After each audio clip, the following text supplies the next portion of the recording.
Using the visitor behavior report, you can do two things. One is detect any fraud, such as click fraud or bots going to your website and either stealing your data or causing your campaign to spend advertising money that depletes your bank account. And the other reason is to improve conversions, which is outside of traffic quality. So in other words, if the traffic quality is fine and there are bigger issues such as your website, you can analyze that using this tool. So first you want to take a look at this chart to see if you have any problems. So in the top, we see what our real traffic is, how much time the real traffic spent on the website on average, and what is the average engagement for the real traffic only. Now, we do not count suspicious traffic or fake traffic. We only count real for time on site and engagement because for suspicious and fake, we don't really care about that. Now, the goal for you is to make sure that you have at least a good engagement rate and up. At the worst minimum, you want to have average, because anything below an average, in fact, average is not even that great, does not convert. The only chance that you have for converting your traffic, the engagement has to be good or excellent. It cannot be anything below that. So on this screen, what we see is we see that on the real traffic, we have 1,100 people, we have a bounce rate of 22%, and the bounce rate that you want to have is less than 10% for real traffic. Now, a lot of times you hear about bounce rate, and bounce rate is when somebody leaves your website right away as soon as they come in. And sometimes people say a good bounce rate or the average bounce rate is 50%. In reality, the bounce rate usually happens with fake traffic, which is why it's so high. But when you consider the real traffic, you should have no bounce rate, or at least very, very little bounce rate. The bounce rate for real traffic means that they really did not find your website appealing, or they didn't find something on your website. So within the next 5-10 seconds they left, but we know that they were real. So this bounce rate should be lowered down to 10%, preferably 5%. I prefer to keep it at 0, but sometimes it's not realistic to do that because we can't control organic traffic. So if organic traffic comes in, then the only bounce rate you should have is from the organic traffic. But for paid traffic, you should definitely eliminate it down to 0. We don't really care about suspicious traffic. Suspicious traffic is more like false positives to see if there is any problems. It could be real, it could be fake, we don't know. Typically, suspicious traffic doesn't convert, because if they did, they wouldn't be considered suspicious anymore, they would be considered real. So even if we first start off with saying, hey, we think he's suspicious, but then we see he converts, we lower his threat score, we put him back into real.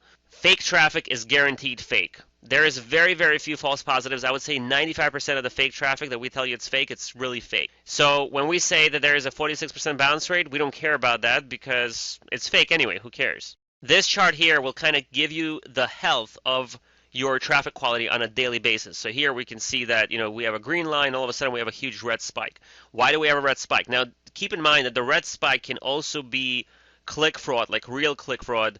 So in other words, if you're doing AdWords and you're experiencing click fraud, all of a sudden you have a red line spiked up, that might mean that you actually have a problem with one of your competitors trying to deplete your bank account. But you should watch this line on a daily basis, and again, you want to have the green line always on top, and you want to have the red line consistently going down, never going up. Here we see where the majority of the traffic is coming from and what's good and what's bad. So this is the overview of visitor behavior, and when you click on details, here you'll be able to segment the traffic the way you need it. So we have the button called details here. If you press on the details button, we expand it and give you a lot more information such as keyword, IP address. So we have a separate PDF document describing what each field means. You can parse out the traffic between desktop, mobile, and tablet. You can parse out the traffic between real, fake, and suspicious traffic. You can also separate it by campaign, so you can say, I want to only see AdWords, or I only want to see organic, or visitor-generated SEO, and so on. You can also separate by referrer, which is a specific website that's sending you the traffic. Client IP address, email address, and keyword. This is specifically for segmenting if you want, I want to see everybody coming in with the word 13 in it, which is a 13-inch wheels, and you can see how well they're doing. Then if you want to segment it by, I want to see 13-inch within AdWords, you can see that. You can also say, I want to see 13 within, let's say, eBay, and it brings you down to 13 within eBay, and it tells you how well somebody's doing. So how do you analyze this traffic? This is a separate tutorial that you can watch, but this is how you would parse it out. The last function on this screen is we have screenshots. So you can press the screenshots here.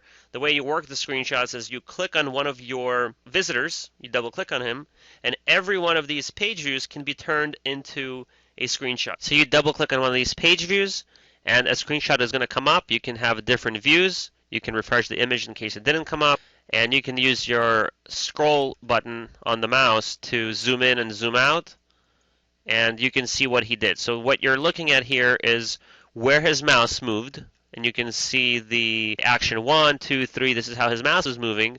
And whenever you see a red circle like this means that there was a click initiated there. So you can see that he selected his particular vehicle, so he interacted with the choices. And then at the end, he clicked on the wheels category, and he ended up here. So this is how you would interact with the visitor behavior screen, and you can watch the next tutorials to see how you would detect click fraud and how you would improve your conversions and optimizations on the website for your visitors.